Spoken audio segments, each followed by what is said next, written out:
Sup world. So season 3 patch notes has dropped, and there's been quite a few changes to a lot of the different classes. For rogue specifically, range rogue has actually got some love this time around. And as you guys know, that's pretty much my favorite archetype of rogue, is to play range or play bow rogue.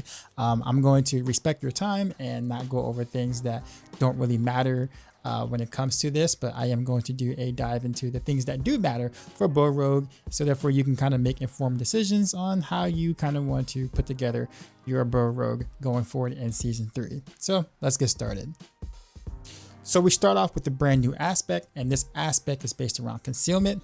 Breaking concealment grants 10% resistance and maximum resist to all elements for 4 seconds. It can go above the cap, which is actually kind of insane amount of damage reduction when you really do the math. The secondary effect, which is killing an enemy, reduces concealment's cooldown by 6 to 10 seconds. Is absolutely amazing. This is going to allow for another way to be able to get an unstoppable pretty quickly. Get in and out of tricky situations also pretty fast, and also synergize really well with the Night Stalker glyph on the Paragon board, because of course when you use concealment, you actually lower the cooldown of your shadow imbuement. So you can kind of make shadow imbuement, maybe not perma full all the time, maybe, because you do have to kill an elite, so that's going to take, there is time frames in between, but it does allow you to have a considerably more uptime on your shadow imbuement. And with Icy Alchemist and Toxic Alchemist also synergizing with shadow imbuement, you can come up with some really cool and crazy combinations with concealment. So I see this particular aspect being highly up the list in terms of usage for rogues next season, not just bow rogues, but just rogues in general. Next up is enhanced caltrops. I was debating on whether I was going to talk about this, mainly because of the fact that it still has the jump back, which is kind of annoying for a lot of players, especially council players, but it did get a slight buff in terms of it starts at 10% damage and then it revs up 5% damage after that. So it is a little bit of a buff. It's not something that you should completely overlook. Caltrops is still one of the best buffs in the game for rogues. It's just the jump back just makes this so weird to use in most case scenarios. I do think that at least with bow rogue, it'll be a little bit easier to deploy and feel like you're not in a crazy situation or putting yourself in a bad situation since you're attacking from a distance. So this is an option, although I still have a hard time seeing people like really wanting to use this over, let's say now, I guess, adding concealment to a build, right? So yeah. Penetrating shot got a couple of nice buffs, and they moved some things around. The buffs kind of look pretty cool, as we'll start with enhanced penetrating shot, whereas before it was the piercing effect that gives you 10x more damage per pierce. They moved that to improve penetrating shot with a different wording. We'll talk about that in a second. But the first passive now gives you 10% critical strike chance just to pen shot by itself. Then if it damages 3 enemies, gain 10% more critical strike chance for 5 seconds. The last portion of it though doesn't just apply to penetrating shot, it applies to any other skill on your bar, aka let's say rapid fire, because let's be honest, you're going to do pen rapid fire, right? Pretty nice little buff there. For improved penetrating shot, which was the crit chance one that was on the other one, they moved it and changed it to the it deals additional 10% increased damage per enemy it hits. Now the interesting part here is the wording. The wording is a little bit different than the original wording, which was per enemy it pierces. Now it's per enemy it hits. So we are thinking that now maybe the trick shot aspect with the side arrows are going to actually contribute to the additional damage bonus too as well. And if that's the case, that's a pretty nifty buff for penetrating shot. Penetrating shot is eating good. It was already good. It's even better now. Probably see a lot of pen RF builds going into season 3 with these changes. Now we get to precision, which is one of the biggest changes for bow rogues going into season 3. Before, the problem was that none of the key passes were worth using for bow rogues at all. And then the last season, or season 2, we had to do close quarters combat if we wanted to deal any sort of damage with our bow rogue skills. So we had to do some janky combinations to make that work. No longer do we have to do that, because precision got a pretty nice rework and a pretty nice buff. here. So basically now the basic attack does not consume any precision stacks, which is very nice. They also buff the damage to 50% instead of 40%, and you can also further increase the damage equal to 15% of your critical strike damage bonus. So of course on your gear you're going to want to put a bunch of crit damage everywhere as you possibly can. You want to go the combat glyph on your Paragon board. You want to take tricks of the trade as well as no witness Paragon boards and try to pick up crit damage there for some pretty massive bonuses to precision. So now we actually have a way to be able to not just play bow rogue, but also archer bow rogue. So Heartseeker, forceful arrow are now useful because we can actually play further back and not have to worry about proccing these additional things. So we actually have true bow rogue and happen now. So now that I say all the good things about it, there is a caveat to it. There are some, I guess you can call them downsides to this. This time around, it is per cast versus per hit.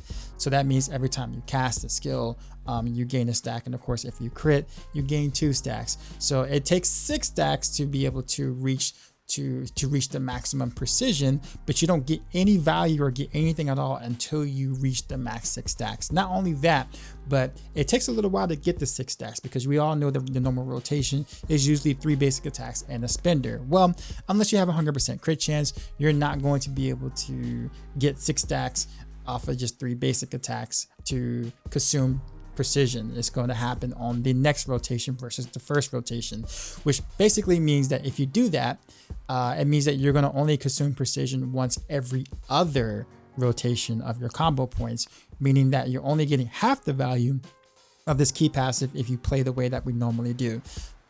This also means that you may have to cast like maybe 4 basic attacks or 5 basic attacks to almost ensure that you do consume your precision stacks to get the damage bonus here effectively. So that might be a little awkward or a little weird to do when everything else is basically 3 stacks, right? Expecting is 3 stacks, combination daggers 3 stacks, the combo points itself is 3 stacks. So having to shoot a couple of more basic attacks will feel a little bit more awkward if you want to guarantee the precision bonus here. There is another thing too that's kind of a little bit hidden. It does say Marksman Steel cast, so you might not have to actually hit anything to be able to stack a precision. So you might be able to preemptively stack a few precisions going into battle, and you might be able to alleviate some of the extra basic attack issues you might have trying to get to max precision to get the damage bonus happening. So I do think that the positives definitely outweigh the negatives here, so there's still no reason to not use it. This is pretty much the thing that's going to make bow rogue coming in season 3, and this is what I'm super excited for. Concussive actually got a pretty nifty buff too as well. Before, the knockback or the crit chance that you gain from knocking them back or knocking them down only worked on that particular mob that it hit.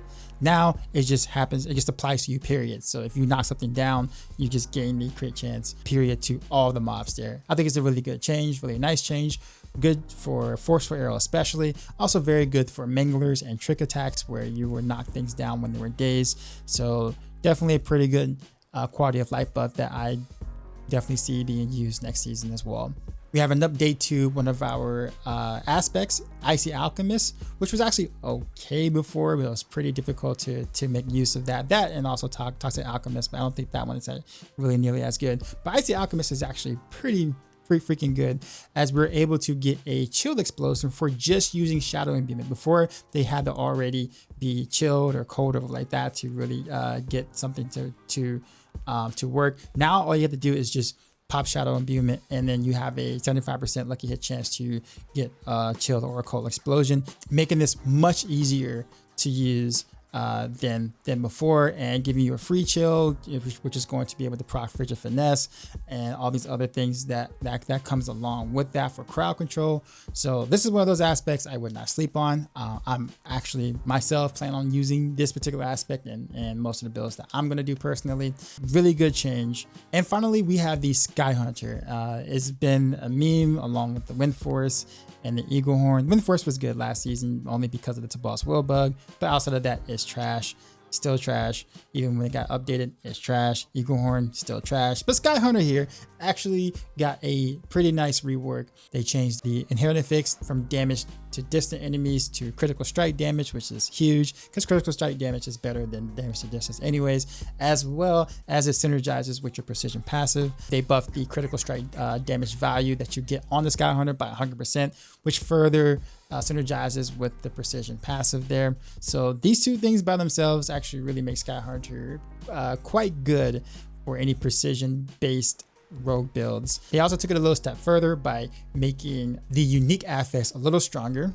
It is now up to 30% critical strike damage multiplicative, as well as you gain 20 to 40 energy. So the damage of this unique power is kind of in line with, like, let's say having just a traditional aspect on the two-hand slot. So I think it's competitive to that. But what makes this probably better in slot than, let's say, any just regular two-hander with an aspect is like the first two things I've said before, and that's the implicit being critical strike damage now, as well as the critical strike damage affix being 100%, you're getting 100% more value. Those combined with the unique affix makes it slightly better than probably the other options that you can choose in a two-hand slot, as long as you're running precision key passive. Now the 20 to 40 energy gain is not really that important for combo point based builds, but for things like Barrage, where you can do where people really like playing spam Barrage and things like that, but it was really difficult to get enough energy to do that.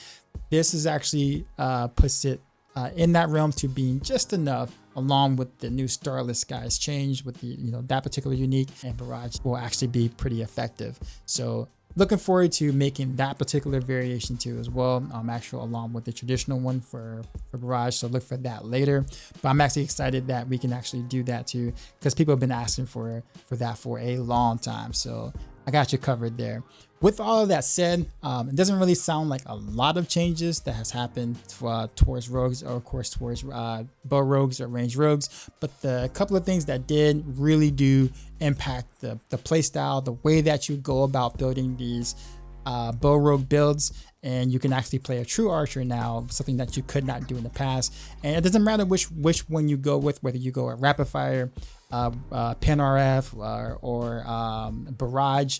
Either one of those is going to perform really well next season. They're going to all be good builds. They'll be able to do all the contents in the game. I'll make sure to have all that updated, for you guys before the season 3 launches. And I'm super excited to really be able to dive in Theorycraft and put all the stuff together for you guys to mess around with and play. And as always, till next time.